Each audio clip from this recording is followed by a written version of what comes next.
परिषदेसाठी नाशिकमध्ये महायुतीतच रंगणार काटेकी टक्कर असा सवाल उपस्थित होतोय। भाजप, शिवसेना आणि राष्ट्रवादीत उमेदवारीवरून जोरदार रस्सीखेच सुरू झाली आहे। मतदारसंघाच्या आकडेवारीमुळे राजकीय गणित अधिकच गुंतागुंतीचं होत चाललंय। भाजपकडे सर्वाधिक मतदार आहे, त्यामुळे जागांवर मजबूत दावा केला जातोय। शिवसेनेकडे देखील निर्णायक मतसंख्या आहे, तर उमेदवारीवरून हा संघर्ष तीव्र होण्याची शक्यता आहे।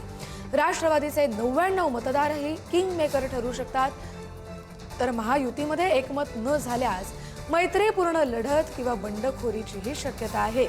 नरेंद्र दराडे, अजय बोरस्ते, अंजुम कांदे, भाऊसाहेब चौधरी, गणेश गीते, निलेश बोरा या सगळ्यांच्या नावांची सध्या जोरदार चर्चा सुरू झाली आहे। महायुतीसह महाविकास आघाडीसमोर उमेदवार निश्चितीचंही मोठं आव्हान असेल। महाविकास आघाडी आणि छोट्या पक्षांच्या मतांनाही यावेळी मोठा भाव मिळण्याची शक्यता आहे। अधिक अपडेट घेऊया आपले प्रतिनिधी किरण ताजण यांच्याकडून। किरण, कस्तुरी, विधान परिषदेची निवडणूक तशी जर बघितली तर या वेळेला मतदारांची संख्या देखील कमी आहे।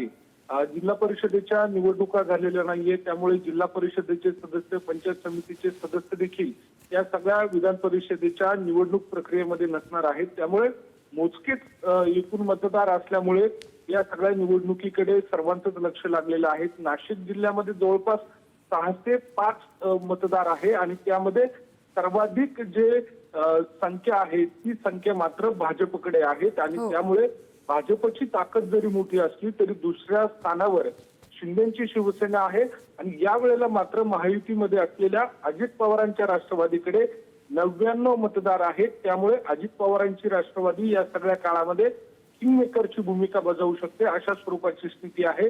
तर दुसऱ्या बाजूला महाविकास आघाडी आणि त्यासोबतच मालेगावमध्ये असलेले इस्लाम आणि एमआयएम जे पक्ष आहेत त्यांची देखील भूमिका या सगळ्या काळामध्ये महत्वाची असणार आहे। त्यांना या सगळ्या निमित्तानं मोठा भाव मिळण्याची देखील शक्यता वर्तवली जाते।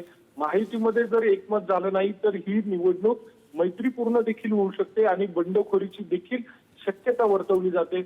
यामध्ये अनेक जी मंडळी इच्छुक आहेत ती जर बघितली तर आमदारांच्या नातलं किंवा कुणी मंत्र्यांच्या निकटवर्ती अशा स्वरूपाची ही संपूर्ण नावं आहेत। त्यामध्ये नरेंद्र दराडे जे माजी आमदार राहिलेले आहेत, अजय बोरस्ते हे शिंदेच्या शिवसेनेचे उपनेते आहेत, अंजुम कांदे ज्या सुहास कांदे जे आमदार आहेत त्यांच्या पत्नी आहेत, भाऊसाहेब चौधरी जे शिंदेच्या शिवसेनेचे संपर्क प्रमुख आहेत, तर गणेश गीते हे स्थायी समितीचे सभापती राहिलेले आहेत। मागील काळामध्ये त्यांनी आमदारकी देखील लढवलेली होती। तर निलेश बोरा हे महानगरपालिकेच्या निवडणुकीमध्ये किंगमेकरच्या भूमिकेत राहिलेले होते आणि त्याच वेळेला ते मंत्री गिरीश महाजन यांचे निकटवर्तीय देखील आहेत। त्यामुळे यामध्ये नेमकी कुणाला उमेदवारी मिळणार आणि यावरूनच आता काटेकी टक्कर उमेदवारीसाठी महायुतीमध्ये सुरू असल्याचं आपल्याला पाहायला मिळतंय। किरण, धन्यवाद तुम्ही दिलेल्या सविस्तर अपडेटसाठी।